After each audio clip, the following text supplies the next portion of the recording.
Hi guys, today I'm going to be doing a wrap up for you. I only have 4 books to talk about, but considering it's not a monthly wrap up, it's a holiday wrap up, and considering I didn't think I was going to get any books read in Korea, I don't think I did too badly. 2 of them are new books, one of them is a reread and one of them is an audiobook. The first book that I read, I actually finished pretty much while I was in the airport on the plane, because I started reading it sort of Easter time, and it is The Futures by Anna Pittonak.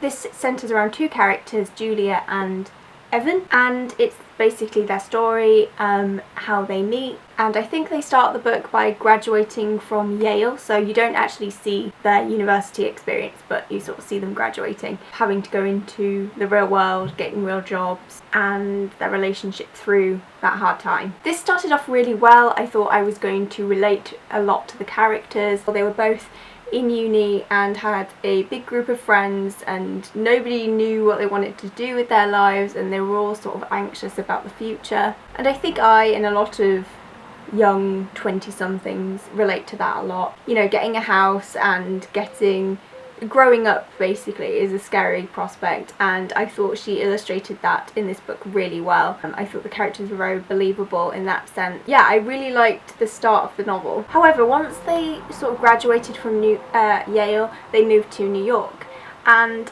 after that I just sort of lost interest in the characters a little bit. Julia will narrate one chapter and then Evan will narrate the next, and it'll go like that, so you get 2 different points of view, which is always good. I like when books do that. Sometimes it can be a bit jarring, but I think for some books it definitely works, and you need that different point of view to help carry the story along, and I do think it did that. I did find Evan a much more engaging character than Julia, but to be honest, I didn't particularly like either of them. Now, I was reading this and I was thinking, I wonder if the author is trying to make them dislikable, or if I just found them dislikable. It was kind of hard to tell. I just found it really difficult to sort of understand and empathise with their problems. They are both 2 20-year-olds. Julia comes from quite a rich family, so they're both like decent, well-off, white, young people living in New York with nice apartments, great jobs, great paid jobs. Yeah, his job is a bit stressful, especially it's set in 2008 around the time of the stock market crash. So that sort of fed into it, which was nice to see, sort of a little bit of social commentary around that time, but it was just really hard to feel sorry for them when they are both, it's sort of first world problems really. And it was like, what is your problem? You're living in New York, great jobs, like what is the problem? You also see the ups and downs of their relationship, that's the main point of the book, and very similar to the sort of job aspect of the book.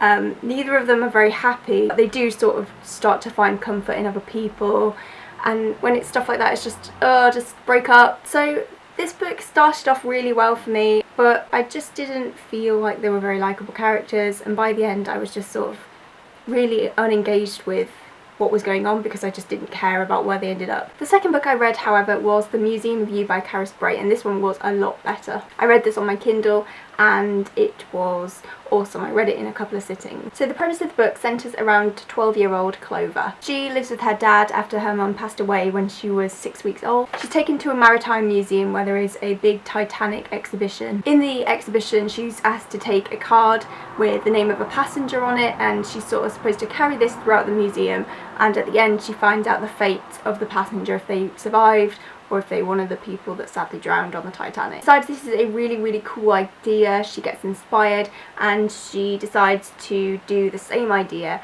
and make a museum centred around the story of her mother, Becky. She becomes the curator, the storyteller, the designer, and she creates this whole big museum of stuff. Clover is a really good character. I really enjoy hearing her story. Quite mature in some ways. I mean, she's very innocent in others, and sometimes she'll have something of her mother's, like an object that belonged to her, and she will see it one way when really the reader can see what it really is, and I quite liked that. It's purposeful, and she's also more responsible than maybe her dad is. She's very cheery, she's very upbeat, and her personality almost hides the sort of more sad and lonely inside of her that she doesn't show a lot of people. She's grown up reading a lot of strong female characters that all have something in common in that they want to survive. Anne of Green Gables and Pollyanna and people like that, and you can see that the author probably got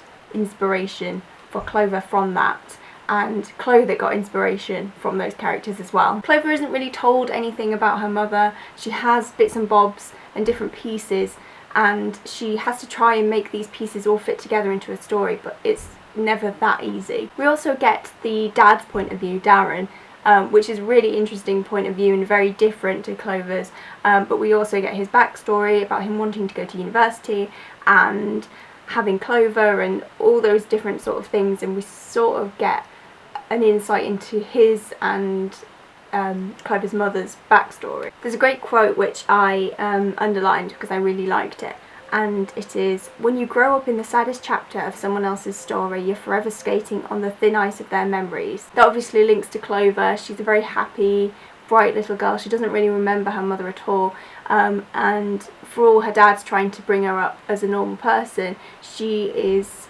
constantly having to dodge the issue of her mother and never really being able to ask anything about her, and she's sort of growing up while he's still grieving, and that's really hard. It's sort of overlapping the happiest times of her life, her childhood, and the saddest times of his. There's also a great comic relief character called Mrs. Mackerel, who is the next door neighbour, and she's brilliant. She's such a funny, light character, and I think you needed her in this book just to bring a little bit of light relief. This book is so good, and I really suggest you read it. Really enjoyed this book and definitely recommend it. So the book that I reread while I was on holiday was The Time Traveller's Wife by Audrey Niffenegger. Most of you will know the plot of this, so I'm not going to go too deep into it, but it is about a woman named Claire who meets her future husband Henry, and he can time travel. I haven't read this since I was about 14, and it was really nice to revisit it with an older perspective. Yeah, I really enjoyed it, and I think I got something different from it this time than I did when I read it previously, so that was really nice. Again, Claire and Henry are really great characters. I really enjoyed this. I love their story, their romance, their chemistry, and it was just a really great book. So the audiobook I listened to, I downloaded Stephen Fry's Sherlock Holmes because, one, I was sick of the adverts. I don't know if anybody else gets these, but the adverts on YouTube videos are just constantly Stephen Fry telling me he narrated Sherlock Holmes, and I was like, right, okay, I love Sherlock Holmes. Stephen Fry is a really good narrator. I love him when he narrates Harry Potter. I'm going to download it. I have Audible anyway, so I did, and I listened to The Adventures of Sherlock Holmes, which is a collection of shorter stories, but I really enjoyed it. I love The Adventures. They're actually the first Sherlock Holmes I ever read. I don't think I started in order. Like, I didn't start with A Study of Sky. I think I started with The Adventures, and so it always has like a little soft spot for me. His narration is really good. I definitely recommend giving them a listen if you have Audible. I do think Stephen Fry is a really good narrator, as proven in Harry Potter books, and he definitely did Sherlock Holmes justice. So those are the 4 books that I read while I was in Korea. Not too bad, I don't think, considering I'm quite a slow reader. Let me know what you guys have been reading recently. Thank you so much for watching. Subscribe if you want to see more from me, and like the video if you enjoyed it, and I will see you in my next video. Bye!